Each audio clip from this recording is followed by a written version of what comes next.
ವ್ಯಾಕರಣ. ವ್ಯಾಕರಣ ಎಂದರೇನು? ಬೀಜಾಕ್ಷರಗಳಿಗೆ ಅಂಗಾಕ್ಷರ, ಒತ್ತಕ್ಷರಗಳನ್ನು ಸೇರಿಸುವಾಗ ಬರುವ ಪೂರ್ಣಾಕ್ಷರದ ಸಮೂಹ ಅಥವಾ ಗುಂಪುದಿಂದ ಬರುವ ಪದಗಳ ಜೋಡಣೆಯಿಂದ ಬರುವ ವಾಕ್ಯಗಳಿಂದ ಪೂರ್ಣ ಅರ್ಥವನ್ನು ಕೊಡುವುದೇ ವ್ಯಾಕರಣ. ಮತ್ತೊಮ್ಮೆ, ವ್ಯಾಕರಣ ಎಂದರೇನು? ಬೀಜಾಕ್ಷರಗಳಿಗೆ ಅಂಗಾಕ್ಷರ, ಒತ್ತಕ್ಷರಗಳನ್ನು ಸೇರಿಸುವಾಗ ಬರುವ ಪೂರ್ಣಾಕ್ಷರದ ಸಮೂಹ ಅಥವಾ ಗುಂಪಿನಿಂದ ಬರುವ ಪದಗಳ ಜೋಡಣೆಯಿಂದ ಬರುವ ವಾಕ್ಯಗಳನ್ನು ಪೂರ್ಣಾರ್ಥವನ್ನು ಕೊಡುವುದೇ ವ್ಯಾಕರಣ. ವರ್ಣಮಾಲೆ ಎಂದರೇನು? 49 ವರ್ಣಗಳುಳ್ಳ ವರ್ಣ ಎಂದರೆ ಅಕ್ಷರಗಳ ಸಮೂಹಕ್ಕೆ ವರ್ಣಮಾಲೆ ಎನ್ನುತ್ತೇವೆ. ಆಧುನಿಕ ಕನ್ನಡ ವರ್ಣಮಾಲೆಯಲ್ಲಿ 49 ಅಕ್ಷರಗಳಿವೆ.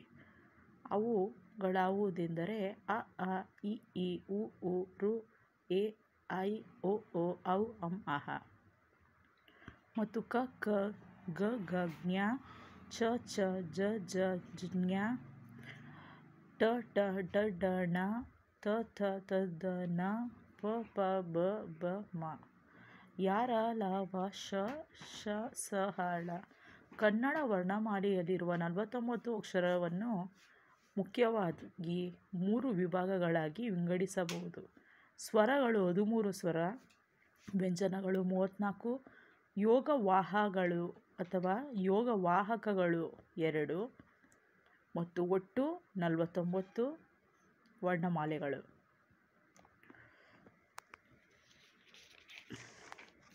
ಸ್ವರಗಳೆಂದರೇನು? ಸ್ವರ ಎಂದರೆ ಸ್ವತಂತ್ರವಾಗಿ ಉಚ್ಚರಿಸಬಹುದಾದ ಅಕ್ಷರಗಳನ್ನು ಸ್ವರ ಎಂದು ಕರೆಯುವರು. ಮತ್ತೊಮ್ಮೆ, ಸ್ವರ ಎಂದರೆ ಏನು? ಸ್ವತಂತ್ರವಾಗಿ ಉಚ್ಚರಿಸಬಹುದಾದ ಅಕ್ಷರಗಳನ್ನು ಸ್ವರ ಎನ್ನುತ್ತೇವೆ.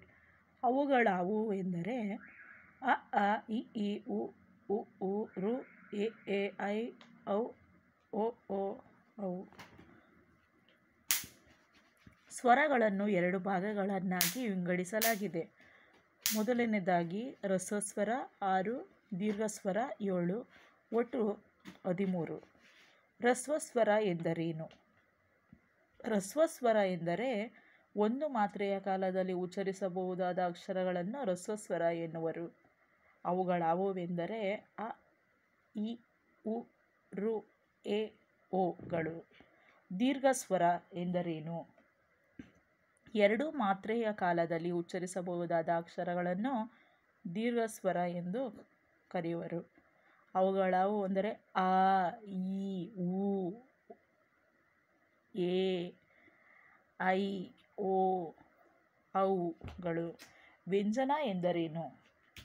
ಸ್ವತಂತ್ರವಾಗಿ ಉಚ್ಚರಿಸಲಾಗದ ಆದರೆ ಸ್ವರಗಳ ಸಹಾಯದಿಂದ ಮಾತ್ರ ಉಚ್ಚರಿಸಬಹುದಾದ ಅಕ್ಷರಗಳನ್ನು ವ್ಯಂಜನಗಳು ಎನ್ನುತ್ತೇವೆ. ಅವುಗಳಾವುವೆಂದರೆ ಕ, ಖ, ಗ, ಘ, ಜ್ಞ, ಚ, ಛ, ಜ, ಝ, ಞ, ಟ, ಠ, ಡ, ಢ, ಣ, ತ, ಥ, ದ, ಧ, ನ, ಯ, ರ, ಲ, ವ, ಶ, ಸ, ಹ, ಳ. ವ್ಯಂಜನಗಳು. ವ್ಯಂಜನಗಳನ್ನು ಮುಖ್ಯವಾಗಿ 2 ಭಾಗಗಳನ್ನಾಗಿ ವಿಂಗಡಿಸಲಾಗಿದೆ. ವರ್ಗೀಯ ವ್ಯಂಜನಗಳು, ಅವರ್ಗೀಯ ವ್ಯಂಜನಗಳು. ವರ್ಗೀಯ ವ್ಯಂಜನಗಳು 29, ವರ್ಗೀಯ ವ್ಯಂಜನಗಳು 25, ಅವರ್ಗೀಯ ವ್ಯಂಜನಗಳು 9, ಒಟ್ಟು 34. ಮೊದಲನೆಯದಾಗಿ ವರ್ಗೀಯ ವ್ಯಂಜನಗಳು. ವರ್ಗೀಯ ವ್ಯಂಜನಗಳು ಎಂದರೆ ಏನು? ವರ್ಗೀಯ ವ್ಯಂಜನ ಎಂದರೆ ಅಕ್ಷರಗಳನ್ನು ಉಚ್ಚರಿಸುವಾಗ ಆ ಅಕ್ಷರಗಳ ಹುಟ್ಟುವ ಸ್ಥಾನವನ್ನು ಆಧರಿಸಿ ಒಂದೇ ಸ್ಥಾನದಿಂದ ಉಚ್ಚರಿಸಬಹುದಾದ